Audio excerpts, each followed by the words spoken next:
All right, thanks for tuning in once again to our NFL draft coverage for the 2023 NFL Draft. It's just around the corner now, a couple more weeks to go. We are now in the defense portion of our rankings. Offense was just a couple of days ago. Dave Syvertsen, of course, putting that list together, which you can see on the ticker. So the ticker has top 10 for each position that we're going to be going over. And also, we have included Dave's top 32 overall. Dave, how's it going? Awesome, man. I'm really pumped to talk about this defensive lineup that we have coming up in a couple weeks. It's definitely the deeper side of the ball, in my opinion, this year is on the defensive side. Especially the edge and corner groups are just loaded with NFL talent. You're going to hear a lot of these guys' names for a long time.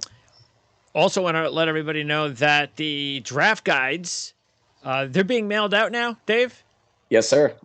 I was told this morning. All right. So they should be at your doorstep in your mailbox starting on, who knows, maybe today, tomorrow. Hopefully you'll get them before Monday, so you won't have to wait for the weekend. But the PDFs are also, I believe, available, because if you want to go to the PDF version, you can go about that route as well. Yeah. You can contact us. You can email them if you bought a copy. I think they want that to be signed, sealed, delivered first before you request a PDF via email for free. Okay. So I think if you have an order set in, they can send you the PDF now if you want it. Very good. So we are all ready to go with the draft. We're going to have our final mock draft show next week. Keep that in mind. That's going to be on Friday. Right now, it's looking like 11 o'clock Eastern on Friday the 21st. And as we talked about before, we're going to be giving away PDFs on the show of the draft guides. And we'll have really easy ways for you to win the draft guides, trivia questions, things of that nature. So we might say, okay, we have, 15 viewers right now watching the show live. Here's a trivia question. First one to answer it gets the guide, stuff like that. So we're going to try to make it real fun. And we haven't done this before, so we have no idea how many people we're going to get live. But the fact is that no matter what, obviously, show will be available once it's recorded and posted just a few hours after that anyway.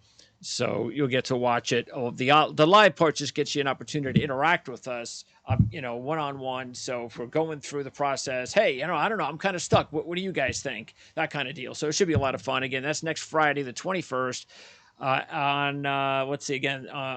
about 11 o'clock Eastern time. And that's why you got to subscribe. Make sure to subscribe to the channel. So this way, once we put it out there and I schedule it for good and it's locked in 11 o'clock, you'll get the notice. It's just like you get any sort of notice whenever a show is posted from this channel, as long as you are subscribed. All right, Dave, let's get going. We're going to start with the edge of the defensive line. And of course, we know who's first. And there's a gap, isn't there? Once you get past, and there's several gaps, but this is one of those gaps where we go one and then the rest. Yep. You're exactly right about that. You have Will Anderson at the top, who screams Khalil Mack to me, just the early version of Khalil Mack when he was with the Raiders, early days with the Bears. That's the kind of player I think he can be. But after him, it's two things about the tier under him. It's a cluster of guys that where they stack up is going to change team to team because of scheme and the skill sets of guys like Myles Murphy, Tyree Wilson, Nolan Smith. And, after those guys, there's another drop off. So as deep as this class is, and it is deep, and when I say deep, there's probably 35 to 40 draftable grades at edge rusher, right? But it's not overly top heavy. Last year, you had a little bit more talent at the top of the draft at the edge position. But out of all the guys that came out last year and all the guys in this class, I still think Will Anderson is the best edge prospect we've seen since Chase Young. And is he pretty much, anybody that, let's see, right now there's a really good possibility that he's going to go to Arizona. That's what we've been talking about. And I know, matter of fact, I think the last time we let me just update the Ourlads depth chart page, and it still has a 3-4, which, all right, fits with Anderson. The question I'm having is wait a second. Jonathan Gannon came from 4-3 principles with the Eagles. So how is that defense? I wonder how he's going to put the defense together. So I guess the question is, whenever you have a really great player like Will Anderson, it's not going to really matter. But how does he wind up getting used when you are running a 4-3 compared to a 3-4? It's a great question, because I do think if there's one thing that would scare me a little bit is if you are running a true 4-3 front, is he big enough to hold up on the outside? Now, he is effective enough. There's no question there. Alabama actually put him inside, head up on the tackle or inside the tackle almost twice as often as they did in 2021. And I actually think that curtailed his production a little bit.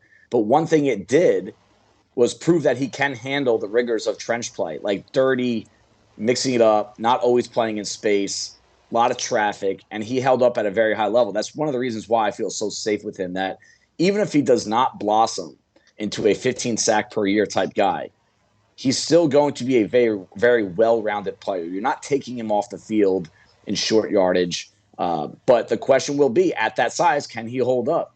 Normally, guys on a 4-3 front, they don't hold up if they're 250 pounds.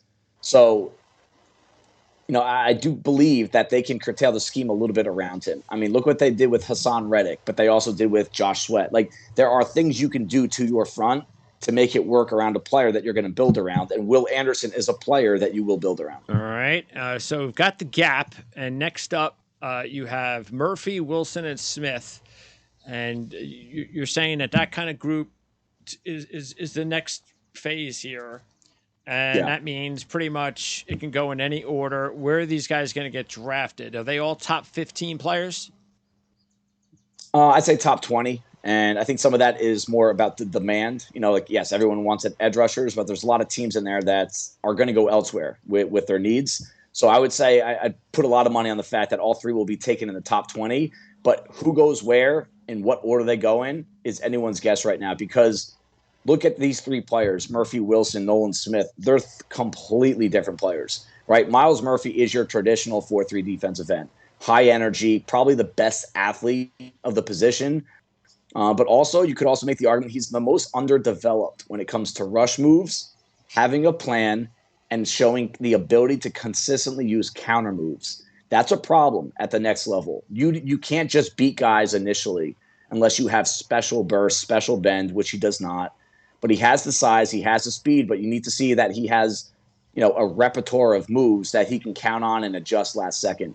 Tyree Wilson is kind of like an inside-outside threat. I actually think if you only line him up on the outside, you're not going to get him to his potential. I think some of his best tape is when he's head up on the tackle or even rushing in the inside shoulder of the tackle. And Nolan Smith, incredibly undersized for the edge role, but he's also the most explosive, very underrated run defender, violent player, and intangible-wise, there isn't going to be a coach in the NFL that does not fall in love with this kid. So you're going to want him in your locker room. You're going to want him on the practice field. The question, you'll make things work for him. And he does show natural ability. Remember, this was the number one, not that this matters that much, but he was the number one overall recruit out of high school. And because of the athleticism and how natural he can drop into coverage. And he could probably even play some off-ball type role in the NFL, Hassan Reddick type. So let's really kind of just go into this draft saying, hey, I'll make a prediction. I'll put a mock draft. We'll do a mock draft on where these guys go out.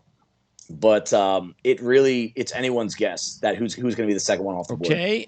Then you have McDonald, who really made a lot of movement from the end of the season through the process, and he's up to 5 on your list. Van Ness from Iowa, the kid from USC, and then you also have an Ojulari. So we know that there's another Ojulari already in the NFL. Hall from Auburn is a name that we've heard quite a bit. And then White is a player. Matter of fact, you have White and Azoma rated a little bit lower than some other places that I've noticed. So you're not as high on those guys as some others. So talk about that next group. Yeah, I mean, I'll start off with White, with what you just mentioned, because it's funny, in a group where I have White as the number 10 edge rusher in this class, it's like, oh, number 10, there's that many guys in front of him. I mean, numerically, the actual grade, I have him basically right in the same tier as the 2 or 3 guys ahead of him. So again, if you're looking for, and he has a very unique skill set, right? This is a guy that I don't even know where he's going to play. He could play 5 tech, he could play 3 tech. I think you get him in the building and you figure it out later. He is a gifted athlete, gifted straight line athlete, I should say. A lot of power, very mature kid too. Remember, he just started playing DN just a few years ago, transferred from Old Dominion, suffered a couple of injuries. So we really only saw one real full season of Keon White at a high level of college football, and he performed at a really high level. Him and Lucas Van Ness are really similar players to me. And, these guys, what they have that some of these others don't is unbelievable size and ability to set the edge. And there are some defensive coordinators that they value that out of their edge defenders as much as the pass rush. Can you set a hard edge against the run? Or do we need to bring you off the field? Let's use Will McDonald as an example, right? Will McDonald's going to get drafted because he scares the crap out of you as a pass rusher. But at under 240 pounds with Bambi legs, he might not be an every down player, but you still might use a top 20 pick on him. Some teams are not going to like that, right? You don't want a specialty player, but we've seen it with, remember when Bruce Irvin got picked by the Seahawks? I think it was a top 10 years ago, right? And everyone's like, what was that? They just wanted a nasty third down pass rusher, and that means a lot in the NFL. So philosophy-wise, schematically, the stack from – the fifth rated edge defender down to, I would say, the 11th, Azuma from Kansas State. It's going to be very similar to the tone I talked about with Murphy, Wilson, and Smith, is what scheme do you run? What role do you need? And then you basically pick your guy out of that. And by the way, your rankings, are they going to be available? Are you updating those for the website? Still waiting to hear back if we'll get to the website on the front page. But if at the very least, it'll be found in the R-Lads draft hub. Okay. So it might not be on the front page because that's more of the R-Lads team scouting ranks, which still needs to be updated as well. But my personal ranks at the very least will be put in the draft hub. So some of these names that you're still not even seeing, you can check them out. Because you go 20 deep, we're only listening to 10. Out of those, now again, Zuma is 11. So from Diaby and Foskey, these are names people are familiar with. Henry and Gay and Abdullah, Morris, Ramirez, and Phelps. Those round out your top 20. Give me one of those players that you think maybe like a swing for the fences kind of guy. Ali Gay is someone that it really intrigues me. He was probably the best LSU defender up front in 2020. 2021 marred by multiple lower body injuries. Then we go through a coaching change. He changed his role. They changed their scheme. And no matter what, every coach that worked with LSU all raved about his ability to adapt. And how often do we hear that out of NFL coaches? Can you come into the NFL, especially not as a highlight player, first round player, and adapt to what we do?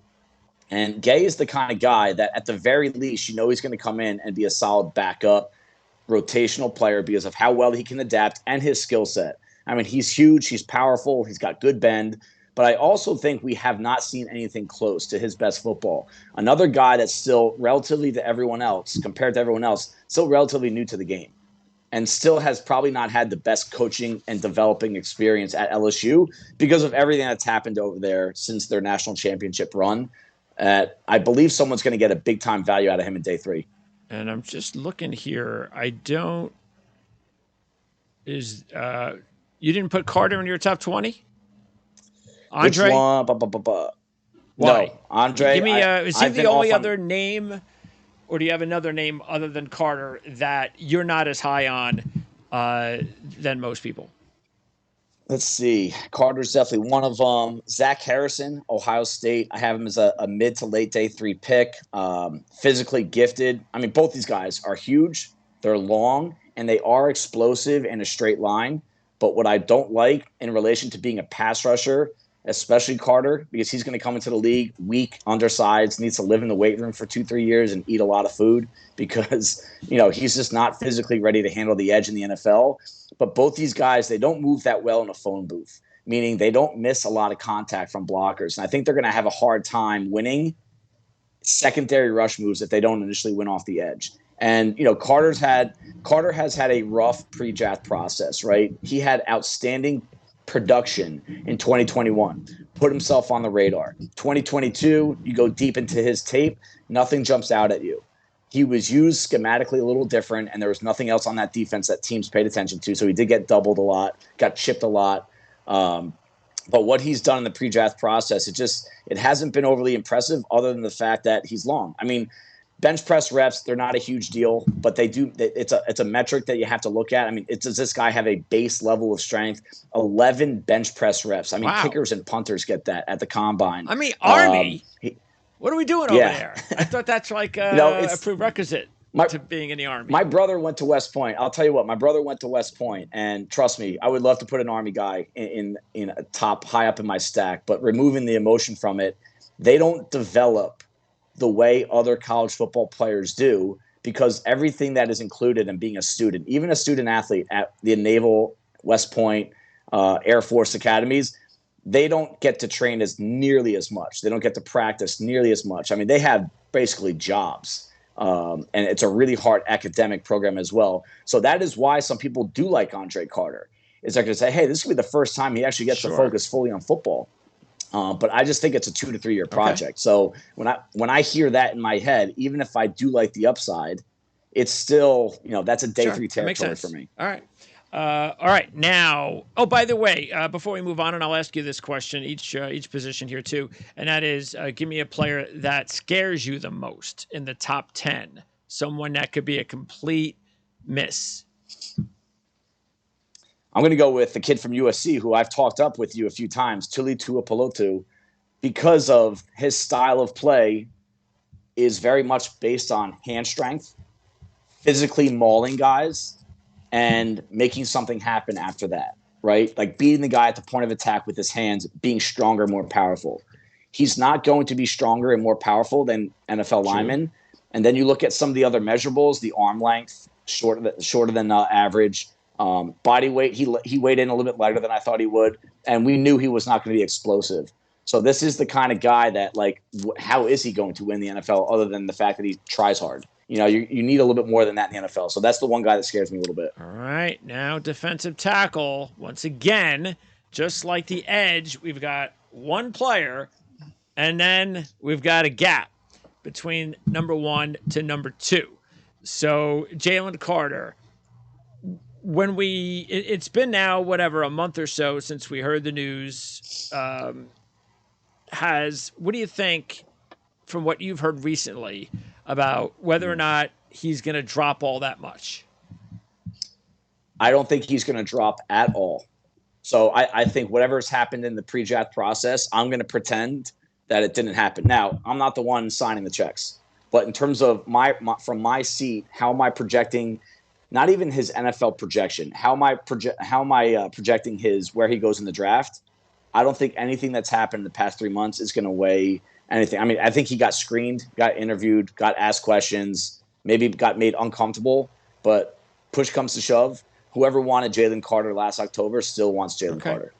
And so basically you're still talking about, now again, the quarterback position is really just that's the only other thing that's going to knock these guys down.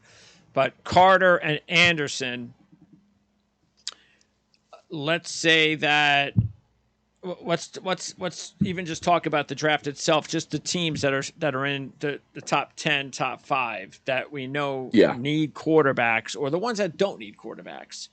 So that means that if Arizona stays pretty much where they are, 3, maybe they move down a spot, they're still going to end up with either player, and Anderson seems like the more logical choice. So if that's the case, Carter, does he just go, who's 5? Seattle. And that's what we talked about on our mock, that would be Seattle would love that. And that's going to be that's going to be a distinct possibility. Can I make a trade prediction? Okay. I believe draft night, Philadelphia is going to trade up from 10 to 5. And if they need to, they'll package number 30 overall. They'll send both of them to Seattle. Maybe they can get a third-round pick in back, because that favors Seattle a little too much when you look at the new draft value chart. But I think the Eagles are going to end up with Jalen Carter. Who did we when we did our thing, we said Philadelphia could trade up, but was it for someone else? I don't know about trading. Yeah, up. we Them talked taking about that 30th pick, and we talked about them moving up. Oh, from 30. And I Yeah. forget who it was for. I don't think it Might was have for been the Carter, top though. corner. I think it might have been the top corner.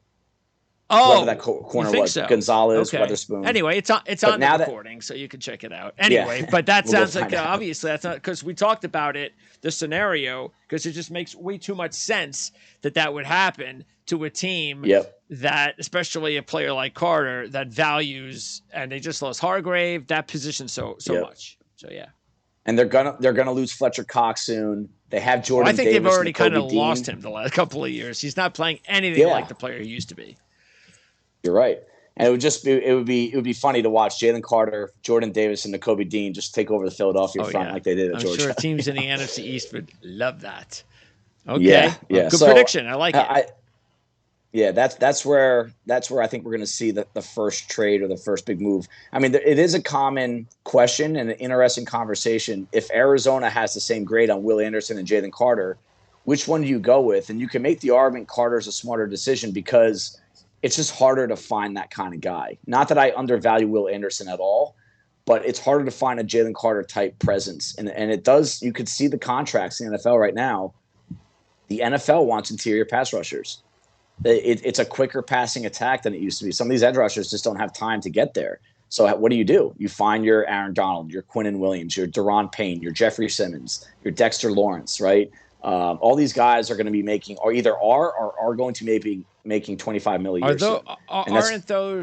But they're so talent-wise, you have them graded close, don't you? Pretty much even. Very close. If that's the case, then it's a team by team need kind of thing. Right. Then you would think, and I know Arizona really likes Rashard Lawrence, even though and even Fotu's been around a couple of years, just like Lawrence, but they've just such a big need for a pass rusher, an outside pass rusher. That's why we kind of went with Anderson. But what you're saying makes a lot of sense. That it's not going to be a surprise either way. So right, and just personality wise, I think Arizona needs a good guy to be this pick, like a good personal. They're dealing with some stuff down there. They can't afford to take a chance. Have a Jalen Carter type mistake. Exactly. All right. Yeah. So that's my prediction. So I mean, the defensive tackle group. One thing that's interesting to me, just after the grading process is over, is there's actually a bigger gap. There is a gap between 1 and 2 on defensive tackle, but there's a bigger gap between Adebawore and Brees, my number 3 guy. So gaps exist in both areas, right? Carter to Adebawore, my number 2 D tackle. I think I'm higher on him than everyone. And then there's an even bigger gap before we get to the next tier of D tackles. Is that the dude from Northwestern? Okay. Yeah.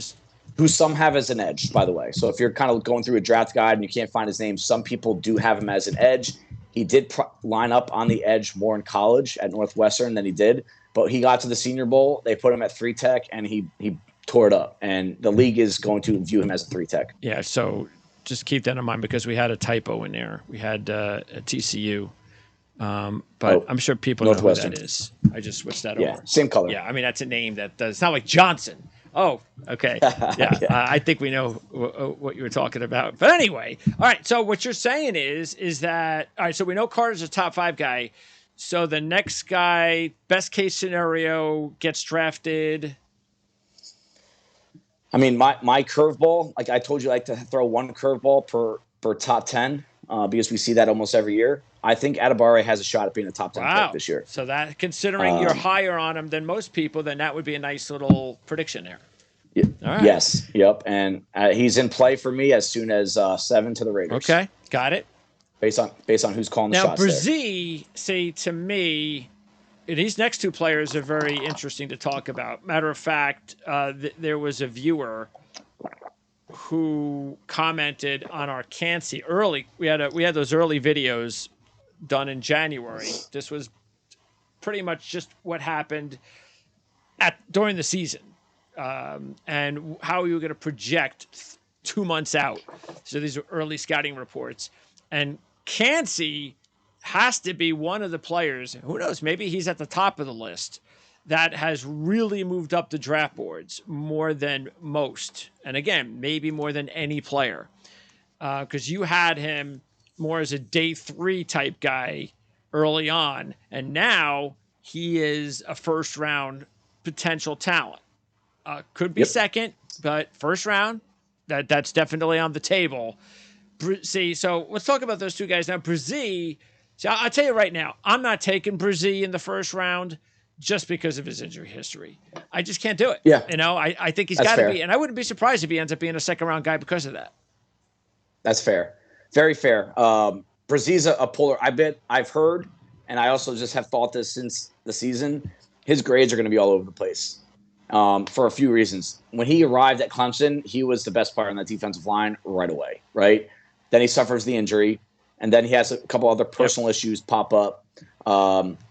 Even he dealt with a sickness too. I don't want to get too deep into that, but there were a lot of things that went wrong for him personally in 2022. Yeah, and we're not saying that he was a bad seed kind of personal. These were just distractions. Not at all.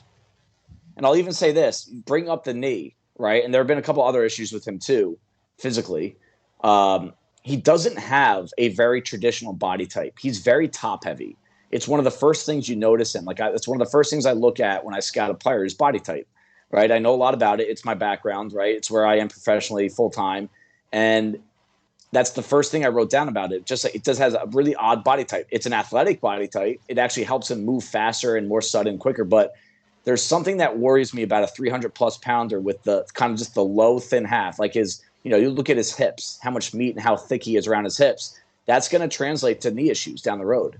There's a couple players in this draft that I think that way about. And look what happened. He tore his ACL. So I am completely on board with anyone who says, hey, this is too risky to take in round one. All right. So Kancey, where is his draft ceiling?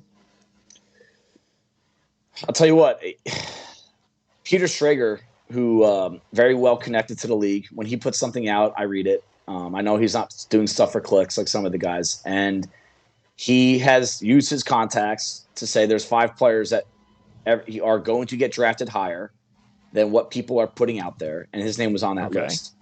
And because of what I said earlier about D tackles, how much their pass rush is being valued now compared to edge rushers, they're almost evening out. He could be the surprise top 10 pick in this draft. I have Adebawore, but it wouldn't surprise me to see him be the top 10 pick. And it's funny, I was slow to come around on him, partially because this year with our lads, I was in charge of the offensive stacks and scouting. So almost all of my attention was on offense until January. And then you start to see his name pop up. I hate the Aaron Donald comparisons. Other than the fact that they're small and they were good pass rushers and they wore the same uniform, the comparisons aren't there. They're just quick, right? They're quick interior rushers. But one thing he does exceptionally well is that he wins off the snap. And that's why you value interior pass rushers. It's not because they have great bend off the edge or they have great secondary moves. They win right away. And that is what's going to make him very attractive to a lot of teams. There have been a lot, and we talked about this before too, and this is something that it's just natural in a human, and that is depending on what school, what program, what coaching staff. And there have been a lot of players, there have been a lot of really good defensive teams in the last several years at Pitt. And the coach, Narduzzi, does a tremendous job with these guys, and especially those front guys, those Kancey types, and they never seem to take that next step. All right, well, what does that mean?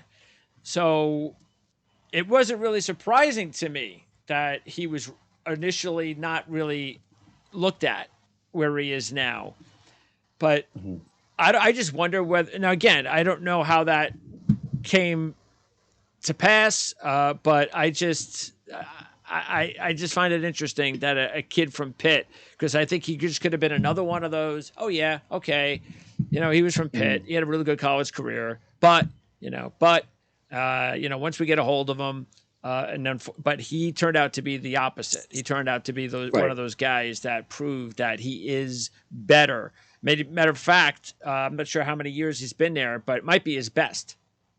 Do you think he might be the best defensive lineman since Narduzzi took over the program? Yeah, I do. I do. And as a college football player, does he project to the NFL to be the best? I mean, Kancey, one thing that needs to be known, if you're going to talk about his 4.6 40 or 4.6 7 40, I'm fine with that because it shows how athletic he is. But I don't care that much about a 40 time for D tackle. I don't think anybody should. I think you should care about the quickness, right? But if you are going to mention that and say that's a huge feather in his cap and that's why he should be a high pick, I think you have to. It's a responsibility of yours to mention the 30-inch arms because that is off the charts in the wrong direction. And what made Aaron Donald so special, it was, yes, the quickness, the movement. His arms are long. His hands are outstanding. They were weapons as pass rushers, right? He really knew what to do before the snap, and then he knew what to do once the offense reacted to him post the snap. I mean, what makes Aaron Donald so good to me is that he doesn't need to know what you're doing, even though sometimes he does know what you're going to do, and he just knows how to beat you. But he has counter moves on counter moves on counter moves, and I have not seen that from Kancey. And those 30-inch arms, they just keep kind of and the 283-pound frame, which to an offensive lineman is easy to handle if they get their hands on them. That's the one concern. That's what keeps him out of like a true first-round grade for me, even though he's borderline. Was Donald like in his final year, or was he there when Narduzzi took over? Because Narduzzi's been there for 8 years. So I don't remember how long Donald's been in the NFL. It's about the same. I just don't know if it's I think Donald was there before that. I think he came out before that year. Yeah. And let's remember when Donald came out, nobody expected this because of his size. And I'll tell you what, if you want to bring up Donald, I mean, I will say I had him as the fifth best player in the draft that year, Aaron Donald. All right, I had him ahead of Odell Beckham. I wanted the Giants to take him. They took Beckham, and then Donald went the next pick, right? This is if you want to use him as a comparison, the comparison in this draft to Aaron Donald is Adebawore from Northwestern, like almost to a T, with measurements, speed, the style of play, the strength in his hands, the length. It's all there. So, let's just not make sure we're not comparing, the helmet that they wore. That's what happens. And by the way, that's the thing though that does concern me. Another reason that concerns me about Brzee and maybe even Murphy. We've talked about it with Clemson. Just a lot of these Clemson guys, they just, they just don't tend to work out. I don't know why. Yep. And these guys have issues. It's not like they don't have issues. Oh, you're just saying that. But like we're saying about Kancey, maybe he's going to break that mold. But these guys have those types of issues that their warning signs might be already out there. What happens a lot, and this is actually a compliment to the coaching staff at Clemson, is that they were coached so well that there really isn't an upside beyond what they currently are. We've heard this about Alabama a few times. I mean, there's so many guys that come out of Alabama that some do work out, but a lot don't. A lot of guys out of that program, and it's because they were developed at such a faster rate than other programs, both strength and conditioning, but also techniques, schematically, understanding the game, that when they got to the NFL, they were already at their peak. Where really, when you're drafting someone in the NFL, you want them early on the progression curve, and they still have a ways to go. And I think that's one of the reasons why. I don't think the guys are bad football players. They just were already at their peak. And a lot of times, too, you'll get situations where these guys are in those types of programs with a bunch of other 5- and 4-star players. They don't play a lot. So you don't get to – and when they're first-round draft picks, they're expected to play all the time. And now they got an uptick in reps, and they're just not that, like you were saying, they're not that type of player. They're you want to play me half the time, okay, but once you're asking for more, I'm not that type of guy. So, all right. Anyway, enough of the bad news. Let's kind of move on to some of these other players. And Benton, Young, Smith, Pickens, Roy, and Wooden round up your top 10. And Benton, I think, is an interesting one in that lot. Because he came from pretty much nowhere. He wasn't somebody that was, big time player that was scouted for the last couple of years. Take a look at this guy. So, do you have him rated about equal, or do you have him higher than most? I think I have him rated right where most have him. I mean, it's a pretty easy scouting process for him. He's a pretty clean player because when I say clean, he's not going to be special, but he's not going to bottom out. At the very least, he's going to be a really solid run defender that, most teams still want. I know we're in a passing league, but everyone wants a couple run defenders or two in there. And he's really good with his hands. I think that's something that a lot of defensive line coaches in particular, they have a hard time developing with young players. And it's a hard skill to learn. It's a hard skill to acquire. Benton already has the hand game down.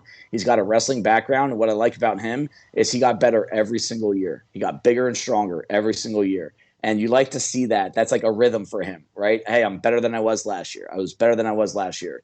That's what I like most about his Where game. do you think he's going to fit? What scheme? Best fit? Okay, so because I do think he could fit into any scheme. I like him as a 4-3 front that plays closer to the center, not a 3 tech, just kind of maybe a 2-gap 4-3 defensive line. All right, now outside your top 10, you have Dexter. Now the kid from Baylor, was it Ika? Mm-hmm. Yeah, right, so you have him a little bit lower than some others. Then you have Brooks, Young, Coburn, Redmond, Mustafa Stills, Jamo, and Dale rounding out your top 20. Why do you have Ika at 12? Do you think he's only going to be more of a part-time guy? Is that why part of it? Yeah. I have a few of these 3-4 D tackles that don't offer enough as pass rushers to me. And in a league where you're probably going to be on the field for 30 to 45% of the snaps, and you're not overly dominant in that one area, I believe you can find that on the free agents on the street right now. I think you can find it on the street. You can go find a couple D tackles right now that can fill that role.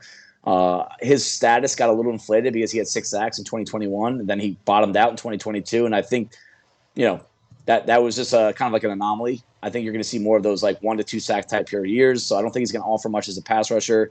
And his shelf life on the field just isn't high. Like, he's not a guy that can stay on the field for 10, 15 plays. And by the way, Brooks from Bowling Green, and I have to bring him up because how many defensive players or players, period, from Bowling Green are expected to do much in the NFL? I believe our lads even has him as a 2nd or 3rd round grade. Is that about where you have him? I'm a little bit more early day 3 with him, early to mid day 3, because consider this, he's going to be making a position change. He actually was an edge player at Bowling Green, really a unique player that I was shocked did not get a combine invite. I thought he was one of the biggest combine snubs. He's the only player in the group of 5 that you have on this top 20. Right. And so I believe that he's going to have to be a 3 tech only, just based on the size and style of play. I don't think he can be a stay-at-home run defender. And he's going to be learning a new spot. And like Cansey, there are length issues, and he already has hands usage issues. And he's making a big jump in competition too. So I believe he's a fun player to watch, and he'll be a fun player to just follow and track for 2 to 3 years. Kind of reminds me a little bit of DeMarvin Leal from Texas A&M that went to Pittsburgh last year. He was kind of like an odd body type that was not playing sure on the outside. Right. So actually, I think he went to Green Bay. Sorry. So Carl Brooks, 6'3", 296. If you follow the Vikings at all, there's a guy on that defensive front named James Lynch, who was from Baylor, drafted a couple of years ago. He came into the league not really knowing where they're going to put him, but he just, you have certain packages that you feel good about lining him up in a couple different spots. And I think he gives the defensive front a few options. Leal went to Pittsburgh. Yeah, okay, he went to Pitt. Okay, so by the way, Ramirez is the edge rusher for Eastern Michigan, is the only group of 5 player you had on the edge in your top 20. A couple of MAC guys. All right, so same question. Player that might be the most overrated. I mean, we kind of went over Brzee as that possibility. Is there someone else? Mazi Smith? Who else? Mazi Smith would probably be the guy that we haven't talked about. Like, I have a couple concerns with Brzee and Cansey, but Mazi Smith, just to bring someone new up, everything athletically is there. There isn't anything that he's missing. And you see flashes on tape. And then you're wondering, is it just the talent that's flashing, or is he a good football player? And I still don't know. I watch a lot of his tape, and I think he's going to enter the league that way. And if someone gets really trigger happy with him and loves the tools and falls in love with what he could be, that could end up being a pick that just presents a lot of bad value. I don't know what it is with these Michigan defenders as a Michigan fan, but it's just sort of like what we said, with the part-time, and you just don't know. And it just, you don't seem to get a lot of opportunity to play unless you're playing all the time and you're a clear top 10 guy like Hutchinson. But when you're kind of one of those other guys, you just don't know. You're wondering, man, can he be or not? And that's a gamble. So that's I can't imagine. I think he would be big gamble if he was picked. I mean, what? Because that's a guy that could end up being a late 1st round draft pick if somebody falls in love with him. Yeah. I wouldn't be surprised to see his name called first round pick. Just the tools. The tools are ideal, really. Maybe he'll go to They Baltimore. fit into a lot of. He could. It'd be this former coordinator. That would be a good front for him. That would be a good front for him. Okay, and then home run. Who could hit a home run in that group? And you're talking like a steal, from 11 like to 20.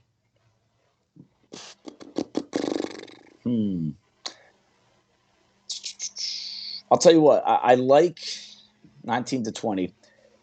Moro Jomo from Texas is intriguing to me. Just really, really nice blend of bend and length that if it's used correctly, coached correctly, and he develops a little bit more lower body strength, can in some cases be unbeatable for one blocker. A guy that can play as heavy as he does, with the length he does, with the amount of bend that he has. It's just a rare combination of traits. You didn't say 19 to 20, did you? I said 11 to 20. You said 11 to 20? Why would I say 19 to 20? No.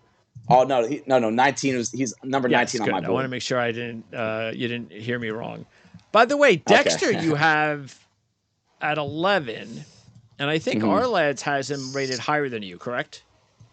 Yeah, I mean, a lot of people do. Okay. Some people are saying day 2 pick because of the tools. He is Chris Jones from Mississippi State to a T in terms of just like what he has physically, size, length, speed, and when you first watch him, if you catch the right play, you're going to say, dude, that guy looks like a first-round pick. You watch all of his tape, and it's maddening. It's a very frustrating kid to watch. I've never seen someone so slow, so late off the ball so many times. Like, the offense is 2 steps into the progression. He's still in his stance. And I don't know if there's a mental check there. Again, kind of a crappy coaching situation. Florida has not done a good job of developing really good talent in recent years. So maybe he is someone there. I bet he goes a lot higher than where I currently have him. He could be a day 2 pick. It's that program thing again. That's how I feel about these Florida kids. It's I don't know. I mean, they, like you said, they have, but I think hopefully the new coaching staff will get these kids to pick things up a little bit better. All right, let's move on to linebackers. And we're not talking about the edge linebackers, the edge rush guys, which is typical linebackers. And do you think it's a top 3, or you do? You think it's a top 3?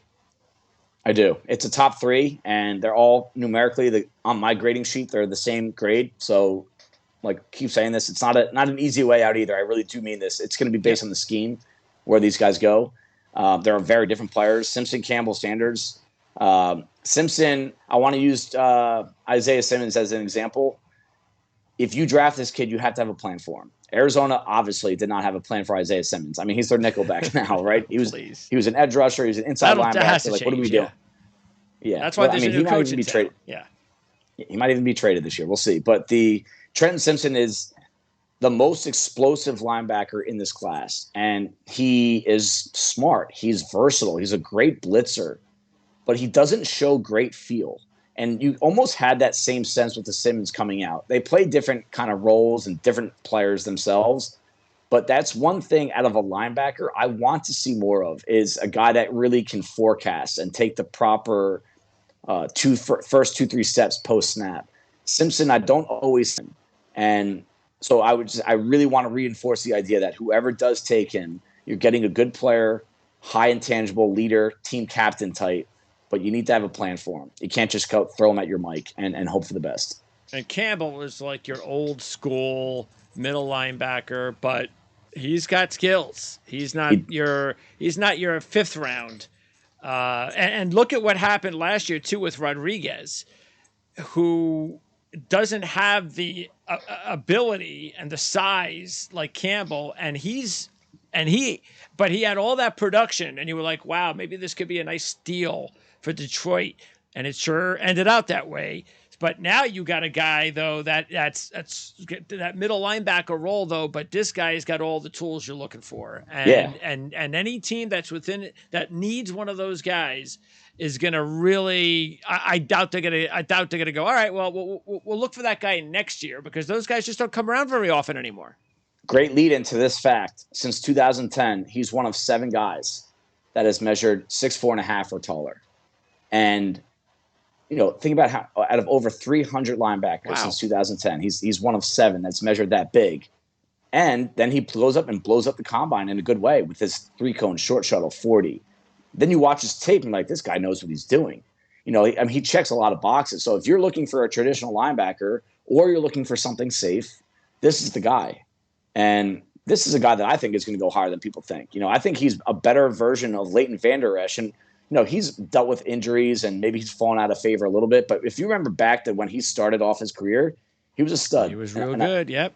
And I believe Campbell's going to have a similar impact. All right. And Sanders, that's a guy that's about speed.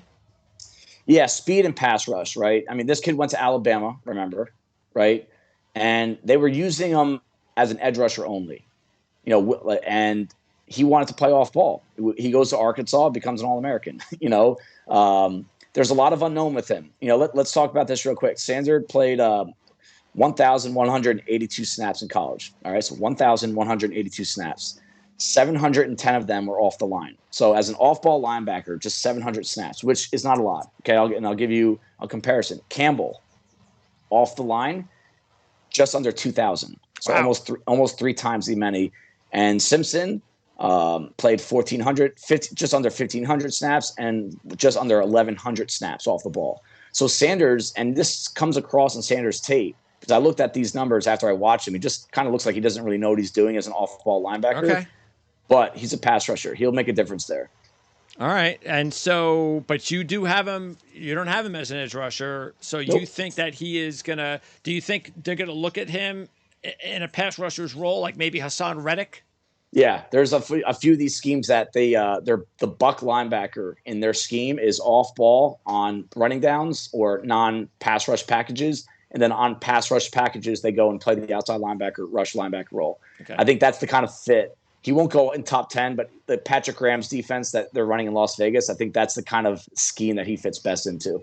All right. And then is there when you start with Pace at 4, how far do you go down before you take another grouping? From Sanders to Pace? From Pace to Cioto and Dorian Williams. Dorian Williams. Oh, so it's just those next 3. So you go the next 3. Okay. Yeah, I would say the next 3 are kind of clustered together. I'm a huge Pace guy. I'm probably higher on him than most, if not everyone. I think he's an anomaly to me. The size is not good. He's under 6 foot. He's got really short arms, but I'm gonna take a chance on him. And didn't he have a good Senior Bowl? Was it? He had a dominant Senior Bowl. He couldn't be blocked. And there's a skill that some of these small linebackers have. You have to really look for it. That they're so good at missing contact from blockers, especially he was a demon as a pass rusher. It's a skill as an off-ball linebacker. How good are you at blitzing, right? And can you actually be a part of a pass rush as a blitzing linebacker? Some guys, you watch them in the NFL, they just run right into the ball. They don't know how to miss a blocker. He does. He actually uses his size to an advantage. And we've talked about him. He's a bowling ball in terms of what he does to guys that he comes in contact with. He's just elite power, elite short area burst, a Miami of Ohio transfer that goes to Cincinnati. And then, so he goes up in competition and plays the best football of his career by a wide margin. Don't we all want that, right? A guy that jumps from college to the NFL and you see him elevate his game. That's who Pace is. All right. And by the way, I've said this before. I really like Williams. I think Dorian Williams could be a very intriguing player at the next level. Let's not forget Tulane. It was all about their defense. They had such a great year, beating USC in one of the more exciting bowl games of the year. It was a tremendous season, and he was a big part of that. When you go to the next group, you have Henley, Moore, and how do you pronounce this guy's name? Papo. Papo? Yep. Henley, Moore, Papo, and Herbig. And that wraps up your top 10. And then 11 through 20, you got Miller, Hayward, Overshown, Sewell, Banks, Winters, Land, Mapu, Davis, and Jones. Give me a home run. The home run outside of that top 10 to me would be Shaka Hayward from Duke. Comes from a program that many people just don't really pay attention to. But I think he put himself on the radar a little bit with the combine. Just the gifts that he has, the combination of size, speed, length. And then the combination of roles that he was using at Duke, this is a versatile linebacker. In every situation, he could be something for you. I went back and watched even more tape because I'm higher than him than most. I don't see him in anyone's top 20, let alone top 15. And I'm going to keep him right there where I have him because I think he's smart. Coaches love him, can play multiple roles, and has athletic gifts that are going to show up on Sundays. Yeah, where does our lads officially have him at? I did not even check that. By the way, they have Dorian Williams. They're not as high on Dorian Williams as you or I. Yeah. They have him as a 5th or a 6th round draft pick. Williams is about upside. And in my final write-up that I just have for myself is I said he has every bit of the upside of the linebackers in front of him. It's just going to have to get a little bit more stout. And one thing that you could see on tape pretty easily, he's on the wrong side of blockers a lot. And that's a little bit of an issue with, like, you can call it instincts, you can call it power. But if he learns a couple simple technique things or he just learns the game a little bit better, can understand offenses, the complexity of blocking schemes, he has the physical upside of everyone in this class. Okay, and who worries you the most in the top 10? Nick Herbig, a guy that some are saying is an immediate day 2 pick. His damage in college was done as an edge rusher. I don't believe he has the skill set or the tools to be a good edge rusher. It's almost, I hate to bring up the school comparison. It reminds me a lot of Zach Bond. When he came into the league, a lot of guys, he's going to be a great, situational pass rusher, off-ball linebacker. And here we are years into his career, and he just hasn't done anything, right? It's almost sometimes these players that come out of college, jack of all trades, master of none. It works in college, but they don't have that one trait that helps them consistently win. And I don't believe he's going to be good enough in coverage to stay on the field as an off-ball linebacker. So what are we really doing with him? That's my question. Let's turn our attention to the defensive backfield, starting at corner. You've been high on Gonzalez for a very long time. He's at the top of your list. I noticed that you have Ringo at number 2. Mm-hmm. So how did that happen? I know early on, of course, Ringo was supposed to actually be the top corner. Mm-hmm. Then there was a lot of negativity about Ringo for a little bit. Maybe he was just picked on too much. Let's try to find a whole bunch of reasons not to like the guy. But all of a sudden, Ringo stays firm there on your list at number 2. Yeah, and maybe you can call me stubborn if you want, but I love his tape. I don't think he was a perfect player. And what are we doing here? If we're going to evaluate them as college football players, then yeah, a couple of guys had better college careers than him. But I did see progress in 2022. His biggest weakness is what? Route anticipation, instincts, knowing what the receiver is going to do. Hey, you can have all the reaction time in the world, all the speed, but if you don't know mentally what's going on, you're not going to be able to cover NFL receivers. And that's a red flag. But I saw improvements in 2022. I even saw improvements against Marvin Harrison Jr., the best receiver in the nation right now. And on the plays where he did beat him in that Ohio State-Georgia game, they were broken plays, right? No one's going to cover that guy for more than 3-4 seconds, Marvin Harrison. So I'm not even going to use that. What I like about him is just the ability to trail defenders, right? He is one of few that can make a really significant impact as a press corner, like really prevent a guy from getting off the line. And then if he does get beat, he's a guy, and we saw this against Tennessee against Cedric Tillman. I think this kid picked off Will Levis, Hendon Hooker, and Bryce Young. Shows up in big moments, and the size that he has, and he's 6'2", 207, almost has like a safety type body, and he's not long. He's not short, but sometimes if you see 6'2", you're like, oh, he's a huge corner. He's a pretty average size corner. He's tall, but he doesn't have great arm length, so he doesn't have that huge radius. But what he does have is the ability to catch up to a guy from behind, locate the football, high point the football, and take it away. That's what I like about him. And he's unbelievably physical too. He might actually end up being a safety at some point if it doesn't work out for corner because of how physical he plays. Now, as far as the draft is concerned, though, do you think it's going to be Gonzalez and Witherspoon battling it out for the number 1 corner, and both guys probably in the top 10? I think, yeah, you're right. Both guys are likely in the top 10. I believe Gonzalez, it's a hard sell that Witherspoon should go in front of Gonzalez. I just don't see what does Witherspoon have that Gonzalez doesn't, other than maybe he's a little bit more physical against the run downhill. But to me, that's not why you're going to draft a Sure. corner, So Gonzalez, I think, is the number one. Then I think there's a gap. Then you got Ringo Witherspoon. But to answer your question, draft weekend, those guys are probably going to go 1-2. And very confident Gonzalez is top 10. Witherspoon, it's going to be about who ends up trading for who stays in the top 10, who leaves the top 10. But he's top 10 caliber. Okay. And then taking a look, you have, because do you think, again, just talking about the draft, do you think Ringo, Porter, Banks, maybe even Forbes, do you think those guys can be interchangeable on where they go in the first round? Not Forbes. So Forbes is a second rounder. Yeah, I just can't see someone with his body type. I mean, maybe I'm wrong. I mean, I would love to see it because I like him. Well, once you get down to like the last couple of picks of the first round, anything can happen. So yeah, anything can happen. So, but I think Banks, Porter, Witherspoon, Ringo, Gonzalez, those are the top five, and I think it's a hard sell that Forbes or any of these guys below them should go ahead of those guys. All right. So then, and that next group is what? Forbes, Moss, and what? Brent's, just those three? Brent's and yes, and Brent's, and then there's a little bit of a gap before we get to Tyreek Stevenson, Cam Smith, Darius Cam Rush. Smith, do you are you a little bit lower on him? Some people might have him a little higher.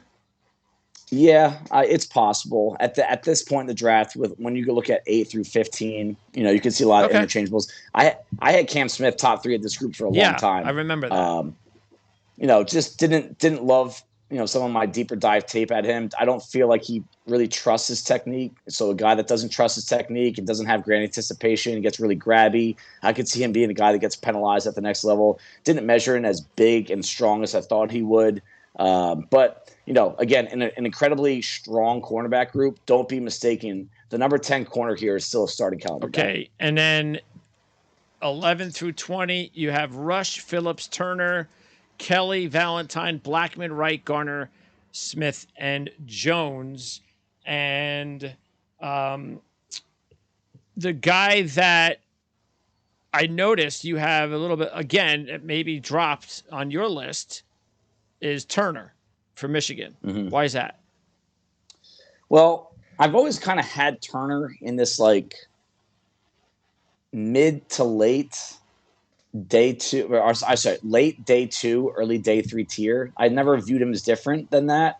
And I think the excellent big time combine performance maybe boosts him up a little bit.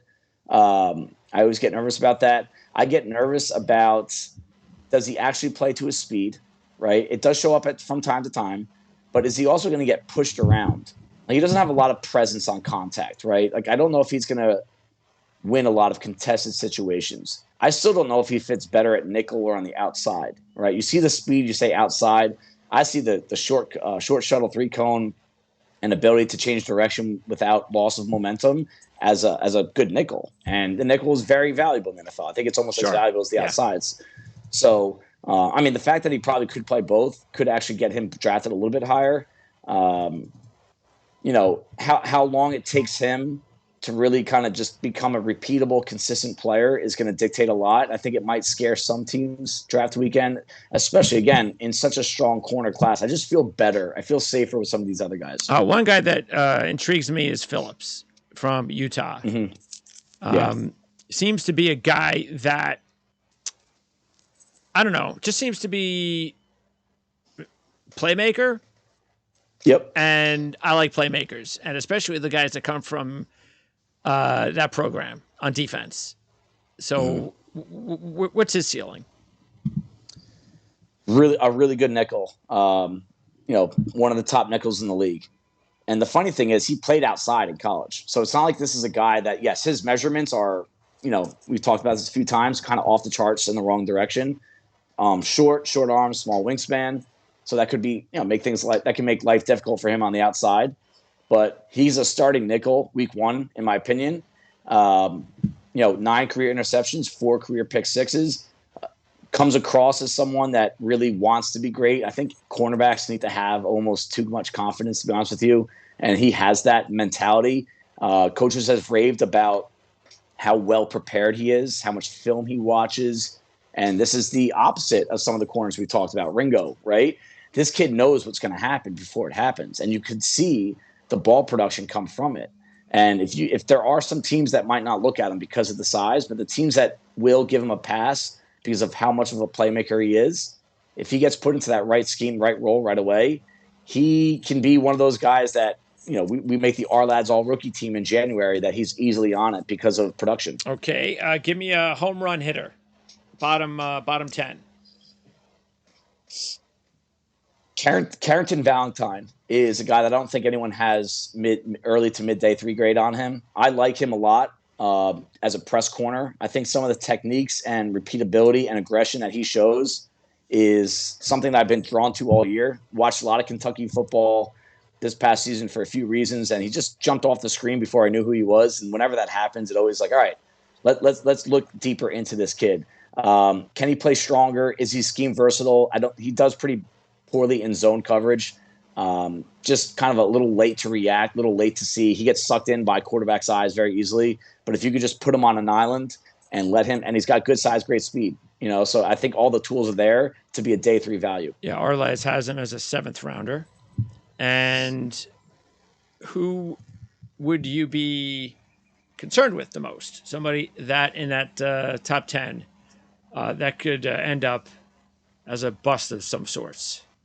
I'll tell you what, Deonte Banks, even though I do have him number 5, I wonder if I got sucked in by this too. He reminds me of the name I have on him is Kelvin Joseph. Oh, if you remember him, he was a corner from Kentucky, a lot of tools, had some issues too, maturity issues, but he hasn't turned into anything. He's not even a factor in their defensive backfield right now. And again, on paper, he looks great.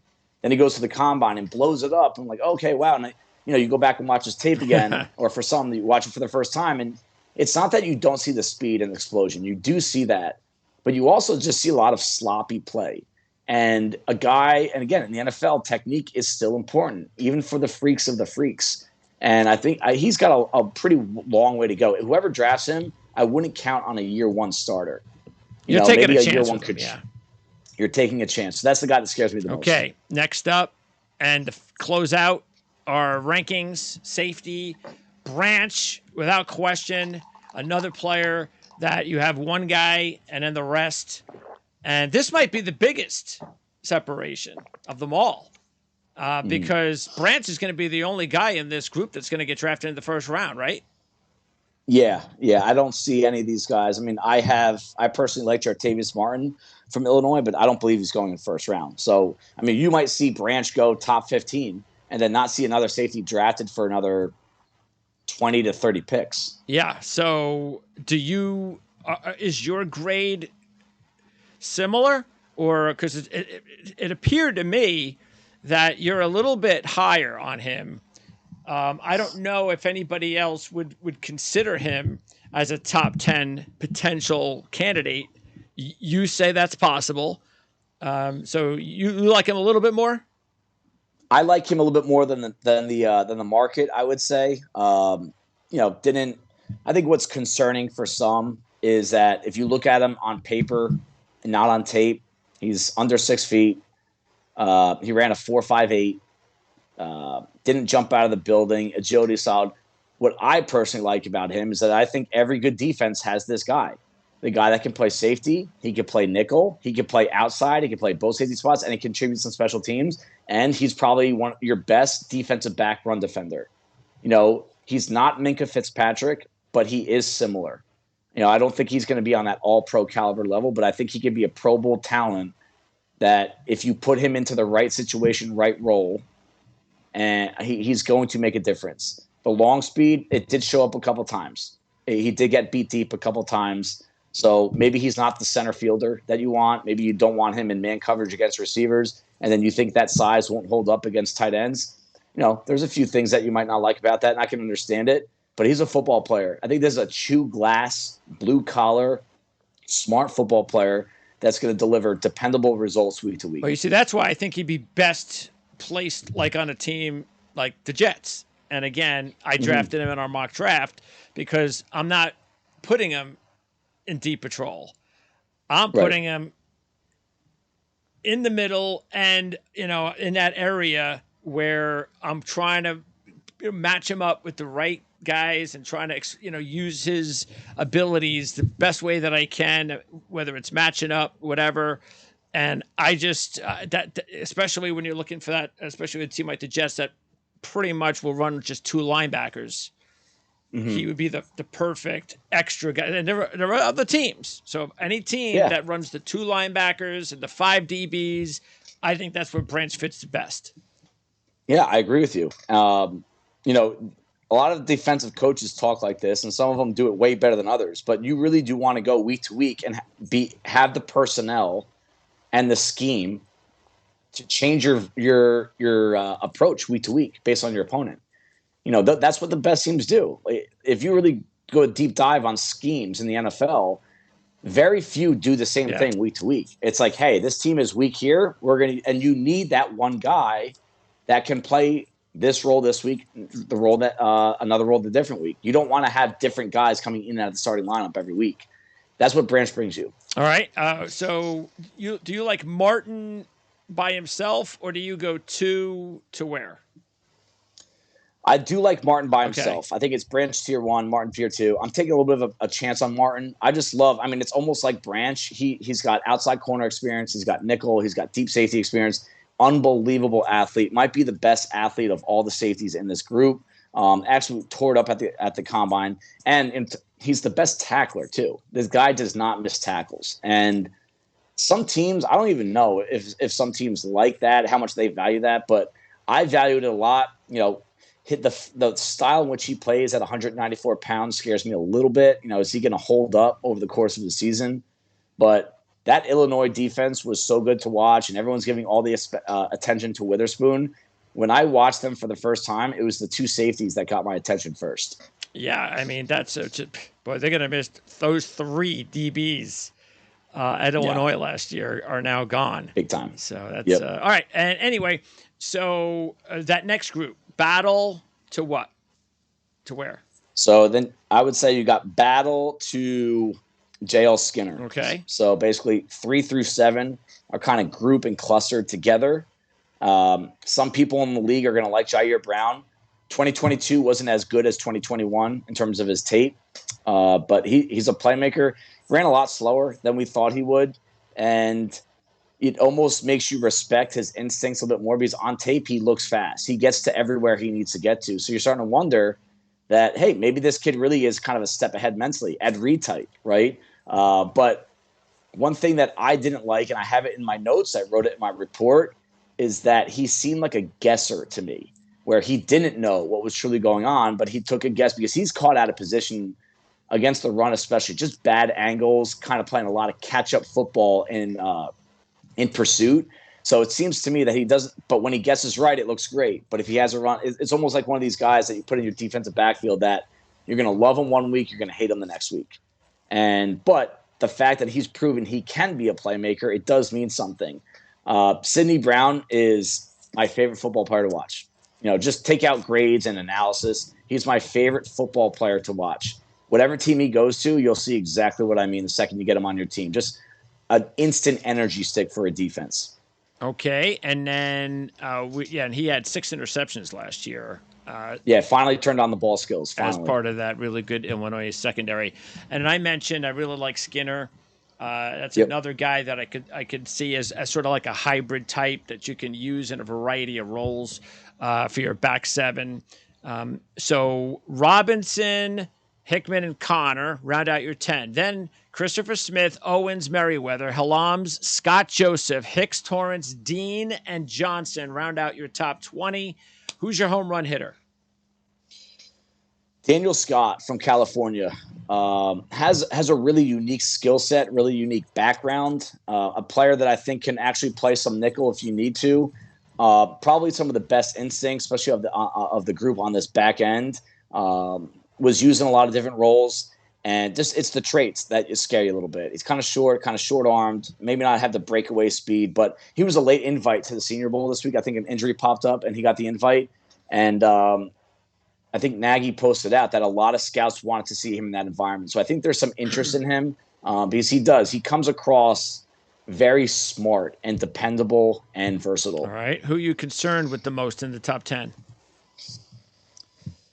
Antonio Johnson from Texas A&M. A guy that was probably at the top of the safety stack. If you asked me for a stack in the fall, he's probably number 1, 2, or 3 the entire still time. has him at number 2. And a lot of people do. And I don't see the suddenness to stick. He played a lot in the nickel. And a lot of people are saying he could play nickel in the NFL. I don't see the anticipation or agility, change of direction to cover guys, slot receivers. And he doesn't play as big as he's listed against tight ends. He's just a guy that simply can line up in a lot of different places. But I don't see him like Brian Branch, right, standing out in any of the areas. Sometimes I think we weigh versatility too much. Like, all right, he's, again, jack of all trades, master of none. And, that whole Texas A&M program was a letdown in 2022. Oh, yeah. Maybe he was just a product of a poor environment, maybe. But I just didn't see what I was hoping to see in 2022. All right. And that's going to wrap it up. So, again, we have the top 32. You've been able to see that on the ticker all the way through. And by the way, next week we're also going to have, while we conduct our mock draft, we'll have our individual mock drafts on the ticker, so you'll be able to see what we like if one of us wasn't there to interrupt the other, and then also we'll update some other things on the ticker as well, because that might be the last time. Now, we'll have 6 days before the draft, and we could always kind of throw another video in there if there's any specific reason to, but that could very well be our last pre-draft video. But don't forget, once the draft is over, we're going to have wall-to-wall coverage for, I'd say, a good 6 weeks, maybe more, because you're going to have that. We're going to be doing 32 individual draft recaps. We've got the draft review guide that we're going to work on that will be available in June. Yes, that comes out in June. Okay. So that's going to be big as well. See, all this stuff is really cool because it's a mystery, but the draft review guide might be actually just as important, because now you know where the players are going and you'll know which players are on your own team. And then you really start to zero in and want to know about those guys. So you might get a little bit of information here or there, but when they're on your team, hey, I want to know about these guys. Tell me a little bit more about them. So that's what we're going to try to do as best as we can when the draft is over. So we're not going anywhere. And appreciate it as always, Dave. Thanks for putting this all together. And looking forward to doing the live mock draft show, 11 o'clock a week from today. And again, that is, we'll let you guys know. But please subscribe to the channel so you know when it's going to be available and when you're going to get alerted to, just in case, hey, you forgot, and alert button comes on there on YouTube letting you know that the show is going to be starting soon. So we'll give away those PDFs as well. And don't forget to check out ourleds.com. We'll have a link on this video where you can go directly to the website so you can order the hard copy of the draft guide. Dave, enjoy the weekend. Thanks, enjoy Greg. the week. Thank you, sir. Talk to you on Friday. I'll see you next week.